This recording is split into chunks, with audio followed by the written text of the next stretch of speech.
so much. My name is Anthony Manyara. I'm the president for East African Students Union. We call it EASU. Also doubling as the president for Kenya University Students Organization, which our fellow Kenyans know as KUSO. Today, I believe it's a very historic day in our country because all our citizens have rallied behind the Right Honorable Raila Odinga, his candidature for the African Union Commission Chairperson, which we have seen it's very wise as comrades, not just in Kenya but also in the East African space, to endorse in unison. We have agreed unanimously the more than 8 million students through their representatives. We had a special national steering committee meeting, which we incorporated national leaders from various countries, from various national youth student councils of various countries. And today at around 2 p.m. we agreed as youths, or rather as young people, we are going to help the Right Honorable Raila Odinga to do campaigns. Not just, it would be just an affair of adults, because we know the youth are the future of not just this country but also in the East African space. We can only accept our own for us to be admired from elsewhere. So we want to rally all our students, all the student councils, all the youth organizations, all the youth councils, every young people in the East African space. We want to call upon them to come out vocally to support it. And then number two, the reason as to why we have seen it wise to address the media is so that to inform the public that we'll be having 2 meetings. We have started helping Raila do campaigns. We'll have a meeting in Arusha this weekend. We'll be in Arusha, mobilizing our student leaders. And then we'll go to Bujumbura in Burundi. We want to expand this campaign to not just be about Raila. It is about Africa. We want Africa which is united, which is progressive, which is inspiring, and it is creating opportunities for the youth. Remember, we have African Union Agenda 2063. Even in Kenya, we had Vision 2030. These are blueprints which we expect them to be achieved. And looking at the prospects, we're looking at the history and the legacy of Raila Odinga, it resonates very well with these progressive ideologies that he envisions to champion, or rather to achieve, as the chairperson for African Union Commission. I think that is basically what we wanted to say. It is basically an endorsement, and to tell East Africans will be right at their doorsteps, campaigning for the Right Honorable Raila Odinga.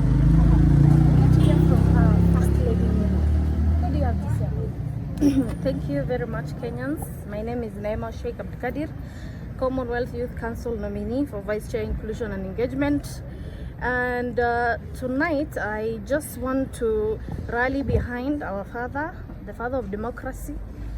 As a Pan-Africanist, as a daughter of Raila Odinga, I've campaigned with him, and I've had the opportunity to interact with him one-on-one, and I want to just give my support, whether it is expertise, whether it is with experience, whether it is with talking to the young people. We are ready for the campaign. It has the president has kickstarted it today. We have seen several head of states in our country today. Indeed, the President H.E. William Samoei Ruto has made Kenya look like a very democratic country whereby people disagree to agree. And this is the Kenya we want. So we are here to ensure Raila that we will fight tooth and nail and ensure that he is the AU Chairman.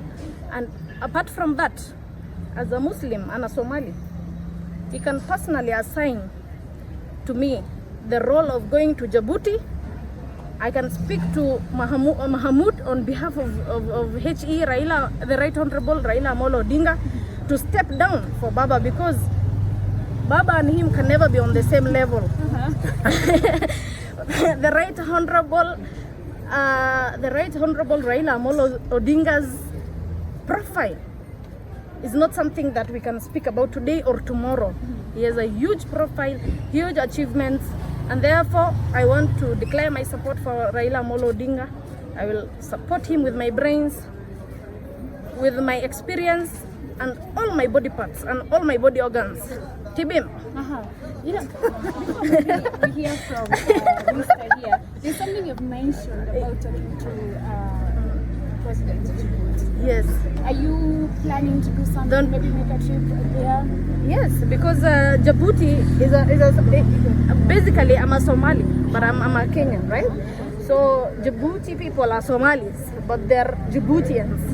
So I think maybe he will understand my language better because he's a Muslim like me and he's a Somali like me. Tunaweza weka mkeka kwa sababu sisi in our culture we have what we call negotiated democracy. So we can call on board wazee or Somalia because even we have seen former foreign minister ule mama wa Somalia ali step down for Raila. So who is Mahmoud not to step down for our enigma? Yeah, so we tutapeleka mkeka mpaka Djibouti tukalishe huyo mzee tumwambie hasa wewe hapa hujatosha, baba ndio mambo yote. So wewe kaka ndo kidogo we support mzee, akimaliza namna hii tutaona venye tutakupanga. Ndio hivyo sasa. Lakini kuna kitu tu tunataka kujua sababu umesema if Raila gave you that role, yes, you will do it. Yes. But now the question is, do you really have to wait for Raila to give you that role? No, you know, as a young person, hii ni kujituma. Okay. Sisi tunasemanga as young people, form ni kujituma. So mimi najituma mpaka Djibouti. Raila does not have to send me. He does not have to give me air ticket. We will lobby here and there. Power is taken and grabbed. So we must ensure this seat comes back to Kenya because I'm a patriotic Kenyan. By fire, by bullet, by everything. We will ensure that, just on a light note, that this ikitu irudi Kenya. How do we ensure this? We as citizens and as young people, as promising leaders, we need to take steps. Sio lazima uongoje kiongozi akwambia atienda hapo ni hata kama my efforts will not bear fruits, I will still try because you know, a risk taken is better than no risk at all. So Djibouti is probably your next stop. Djibouti is definitely my next stop. And I'm going there after Bujumbura. Yes, after Bujumbura and Arusha, Djibouti is our next, to ensure that Mahmoud has stepped down for one enigma, Raila Amolo Odinga. Kabisa. Right. Thank you. Maybe introduce yourself. My name is Elvis Otier, alias the Beast. I'm the President Technical University of Mombasa, the only university at the sea level. I'm also doubling up as the spokesperson, the Secretary General of Kenya University Student Organization, the spokesperson of another country on itself, the Comrades country. Actually, as I speak, I have a vote for Raila because I'm a president and I'm leading Comrades. That's a country in itself. Thank you. For today, I'll just address as a scholar of geopolitics. It is a great day for this country. Today we have a lion of Africa. Mine will be short and brief. I want to give those people, the Asian tigers, the Panthera of Europe, that you have the lion of Africa that is now called Baba. For now, we'll rally as the Comrades country. We won't sleep up to today to make sure that Baba wins with a landslide victory. Why do we say that Baba deserves this? With the experience of the democracy, and he has even served as the head of the infrastructure across the Africa. We can't compare. All these are juniors. Keep ready and be ready for a landslide victory. Thank you. We get to hear from Anthony. I have two more questions before we finish up. Since Baba is going for this position, the AUC Chairman, probably what should students specifically expect from him? First of all, I would like to say that this candidate of Raila is not just about himself. As you have seen, the country itself, including our president, William Samoei Ruto, they have made it a national affair. They have even invited various presidents. International affair. They have invited presidents, and even as we speak, I've received so many calls from very senior people in different governments, and also they want to influence their presidents also, even from the western region, that is the west of Africa, from the southern parts. We want this candidature to be all about Raila Amolo Odinga. Remember, apart from Olusegun Obasanjo, there are only two people in Africa who look like the father figure. There's Obasanjo and there's Raila Amolo Odinga. Us as students, we'll make a stand that whatever voting is being done this time round, watu wanasemanga ati kura ya baba inaenda ikiibiwa. But trust me you, this is a strict warning. Afadhali sisi wote we facilitate our students tuwaweke kwa buses, tunaenda kuchunga hiyo kura hadi sababu. Tutakuwa agents wa hiyo kura, tuhakikishe ya kwamba baba amepata hiyo kura. This is the first time we are closest to power. And trust me, you will get it. Yes. Now, maybe a final question from me. So today we've been having a couple of chairman videos of university students who have been caught cheating in examples. Yeah. As a student leader for the longest time ever. What do you, I don't know, come on, I defend comrade. Niliona hiyo maneno. But trust me, you, Shiko, you will tell me that cheating is very tempting. And it's not a sin, but it is, how do I say, legally, it's something which is not supposed to happen.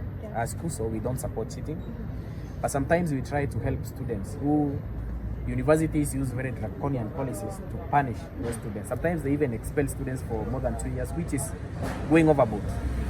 But what I saw online was very disheartening and very discouraging, because it is very wrong to video, or rather to take a video of a student who is involved in cheating with those things, because you are destroying the character of that student. Remember, we are in the universities to get ourselves a better future, right? To assure ourselves a better future. Now, when you do that kind of video, it is disparaging and it is destroying the character of that student, making that student the chances of that student getting even a job becomes very much reduced. It is a sin, yes, but keep it between. Why do you subject a student to a disciplinary committee and punish them? Actually, videographing them and putting it in public is even the worst kind of punishment you can do to a student. Afadhali hata umpe miaka 5 akae nje kuliko kumchukua video, because Kenyans have seen this is a student who is half-baked. Na unajua sasa yule mwanafunzi ataambiwa arudi hiyo exam apate retake or supplementary or whatever it is, na tena si sura yake itakuwa imepatikana na atakuwa ameonekana amefanya, jamani, that was not right. So we want to say, next time a lecturer tries that, as KUSO will take a stand, we are also going to expose all those lecturers who have been privately being involved with female students or vice versa. All those kind of things which have been happening behind the scenes. You know, it's all about the character. So we just want to tell lecturers and universities, we'll send a circular to all universities, vice chancellors. They should be able to give a directive to their lecturers that this kind of behavior is unacceptable. Hiyo ni kuharibia wanafunzi maisha yao na si poa. It's like telling someone to expose themselves because they are maybe not using condom, which are majorly supplying in our institutions. No. These are private issues, you know. There are things you are supposed to put public and others you are not supposed to put public. What we saw online was very bad, and we condemn it using the highest terms possible. So this means as a student leader, probably next time you're going to take a step against maybe lecturers. We will strip naked that lecturer who will try that bullshit again. Trust me. Mtu ajaribu tena kuchukua wanafunzi picha aweke social media. Trust me, hiyo lecturer tutamuendea mahali atakuwa. This is a strict warning and we will do it. It is wrong. What they did, it's wrong. It is punishable. It is demonic. It is evil. Mwanafunzi akiiba, kwani ameua mtu? Si anapitia disciplinary committee, right? Na anapelekwa nyumbani, sijui anapewa 2 years or 1 year, whatever it is. Everyone does a sin. Wakati mwingine unaiba sukari, wakati mwingine chumvi. Are you killed for that? Really? You have not, I mean, theft is not murder, right? We are not really encouraging cheating. But taking videos of those students was wrong. You are jeopardizing their future. You are suppressing their voices. You are doing harm to their future, and it's not right. That is our stand. Yeah. With that said, maybe have you taken any step of maybe looking for the first in those videos? We have written to the university. We want to get their details so that since already they have been castigated online, we want them to be pardoned so that they continue the exam that they did, itengenezwe ingine, wafanye hiyo exam yao. Kumbuka medicine is a very tough course. It's just like architecture, which I did. These courses are very tough. It's not like taking, okay, I don't want to classify courses, but these students undergo a lot of stress. You know, these hard courses, they even cause students to have depression. I think parents who are watching, they know. Our wanafunzi, they don't even live normal lives. There are those even students who are sustaining their lives in campus through influence on drugs, which we try as much as possible to curb. So, undergoing such stress, pia ya kuwekwa online, that you are supposed to be a doctor. Yule daktari atakuoperate aje mwili na ukimwona 5 years ago kwa video. So, I don't think it's right. So we are going to take action. First of all, we have written to the university. Tomorrow, if they don't respond, then we will talk to the acting vice chancellor for the University of Nairobi, Hutchinson. We look for a solution. We want that vice chancellor. We want that lecturer who did that, or whoever the people who are involved in taking those videos. They have to to proceed on leave. They have to leave. They have to. I think it would be business as usual, trust me. But that's a warning, because next time we will not handle this situation the way we are doing it. Ingekuwa ni even another university, this would even been a much easier game. We would have taken even a more radical way of solving the issue. And maybe pengine to Honorable Mo, concerning that issue, tuliona one of them was a Muslim lady mwenye aliambiwa maybe pengine anatumia dini pia kuiba, anavaa hizo mavazi ndio afiche vitu. So sijui unaweza sema nini kuhusu? Asante sana. The chairman has already highlighted on what has been going on, and I feel like this is the reason why we have laws at the university. We have disciplinary committee, we have the Senate to do this kind of, to solve this kind of issues. So, first of all, I want to condemn the lecturer who used religion, you understand, to show the world that why do you, is it stereotyping or profiling? Yeah, why do you profile someone's religion because they have cheated? Okay, most of the people that there were so many other different religions, but why are you specifically mentioning Islam? In our country, Kenya, we are living peacefully, we are coexisting, and I don't think it was necessary for the lecturer to mention dini ya mtu mwingine, because that was very wrong, because I'm sure tomorrow religious leaders will condemn this act, and this kind of lecturers sometimes make us think that they have not undergone professional, maybe hata yeye alikuja through cheating, because I'm like, why are you understand, you are a lecturer, you understand the law, you understand languages, you understand profiling, but you're here talking about someone's religion. So that is very wrong. We don't encourage students and young people to go the way of cheating, but we will ensure that any person or any lecturer that is, ruining the lives of young students and comrades by exposing them to the world. And very well, right now, the most dangerous weapon we have in this world is media.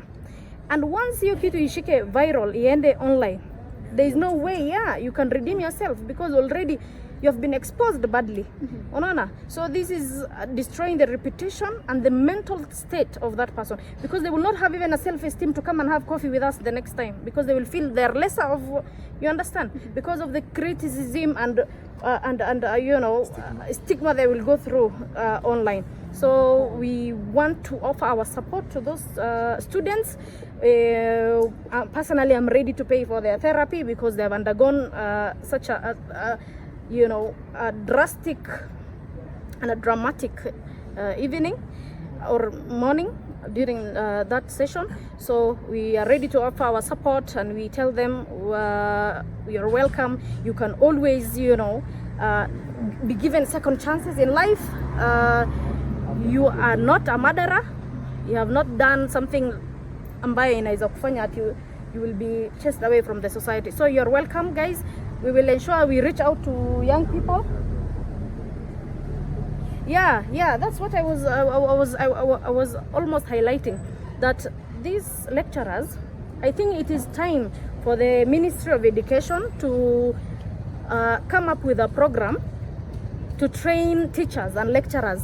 Waende hapo KSG 4 weeks, wapigwe inahitaji training nyingine kali, ndio wakikuja university they don't blabber. Wanasema, unajua kuna lecturers wengine they just because umefanya makosa anakuja anakuambia wewe, anakuongelesha vibaya. So I think we need this kind of trainings.